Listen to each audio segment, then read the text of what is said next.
بسم اللہ الرحمن الرحیم۔ السلام علیکم۔ عثمانیوں کا تعلق ایک ترکمانی قبیلہ سے تھا جو 7ویں صدی ہجری بمطابق 13ویں صدی عیسوی کو کردستان میں آباد تھا اور چرواہا پیشہ کرتا تھا۔ چنگیز خان کی قیادت میں جب منگولیوں نے عراق اور ایشیا کوچک کے مشرقی علاقوں پر حملے کیے تو عثمان کا دادا سلمان شاہ اپنے قبیلہ کے ساتھ ہجرت کر کے کردستان سے اناضول کے علاقوں میں آ بسا اور اخلاط کے شہر کو اپنا مستق بنایا۔ یہ 617 ہجری 1220 عیسوی کی بات ہے۔ سلمان شاہ 668 ہجری بمطابق 1230 عیسوی کو فوت ہوا اور اپنے منجلے صاحبزادے ارطغرل کو اپنا جانشین مقرر کیا۔ ارطغرل اناضول سے شمال مغرب کی طرف مسلسل بڑھتا رہا۔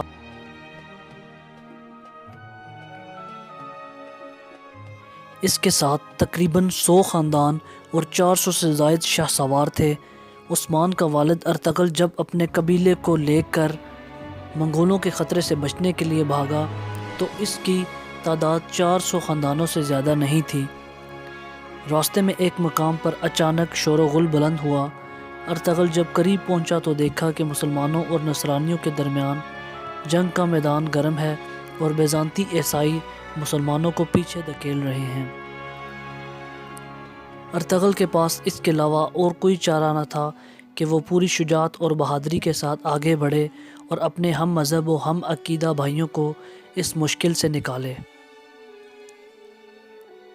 ناظرین، ارطغرل نے اس زور سے حملہ کیا کہ نصرانیوں کے پاؤں اکھڑ گئے اور اس کی پیش قدمی مسلم لشکر کی فتح کا سبب بن گئی۔ جب معرکہ کارزار ختم ہوا تو سلجوقی اسلامی لشکر کے سپہ سالار نے ارطغرل اور اس کے دستے کی بروقت پیش قدمی کی تحسین کی۔ انہیں رومی سرحدوں کے پڑوس میں اناضول کی مغربی سرحدوں میں ایک جاگیر عطا کی اور اس طرح انہیں موقع دیا کہ وہ رومی علاقوں کی طرف پیش قدمی جاری رکھتے ہوئے سلجوقی سلطنت کی توسیع کا موجب بنے۔ سلجوقیوں کو ارطغرل اور اس کے قبیلہ کی صورت میں ایک طاقتور حلیف مل گیا جس نے رومیوں کے خلاف جہاد میں ان کا پورا ساتھ دیا۔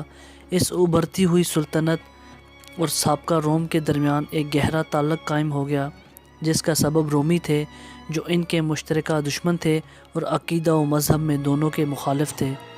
ارطغرل جب تک زندہ رہا محبت کا یہ تعلق باقی رہا، حتیٰ کہ جب 699 ہجری 1299 عیسوی میں اس کا وصال ہوا تو اس نے اپنے بیٹے عثمان کو اپنا نائب مقرر کیا اور عثمان الرازی روم کی طرف پیش قدمی کر کے سلجوقی سلطنت کی توسیع کی سابقہ پالیسی پر قائم رہا۔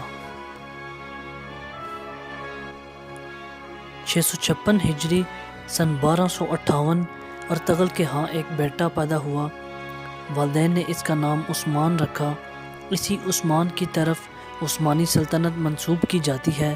یہ اسی سال کی بات ہے جس سال ہلاکو خان کی قیادت میں منگولوں نے عباسی خلافت کے دارالحکومت بغداد پر حملہ کیا اور بڑے بڑے واقعات رونما ہوئے۔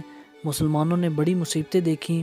ابن کثیر لکھتے ہیں وہ شہر کی طرف پلٹے، مرد عورتیں بچے بوڑھے جوان ادھیڑ عمر الغرض جو بھی ملا اسے قتل کر دیا گیا۔ بہت سے لوگ غیر آباد کنوؤں جنگلوں اور ویرانوں میں چھپ گئے اور ایک عرصہ تک غائب رہے۔ کئی لوگ دکانوں میں جمع ہوئے اور اپنے آپ پر دروازوں کو بند کر دیا۔ تارتاریوں نے دروازوں کو آگ لگا کر یا توڑ کر کھول لیا اور کشتوں کے پشتے لگا دیے۔ جو بچ گئے پہاڑی چوٹیوں کی طرف بھاگ گئے۔ ان وحشیوں نے یوں خون ریزی کی کہ خون گلیوں میں بارش کے پانی کی طرح بہتا تھا۔ کسی کی جان بخشی نہ ہوئی سوائے یہودیوں، نصرانیوں اور ان لوگوں کے جنہوں نے ان کی پناہ لی۔ ناظرین، یہ بہت بڑا واقعہ اور ایک عظیم حادثہ تھا جس سے امت مسلمہ کو گزرنا پڑا۔ ایک ایسی امت کو جو اپنے گناہوں اور نافرمانیوں کی وجہ سے کمزور ہو گئی اور اس کی طاقت جاتی رہی۔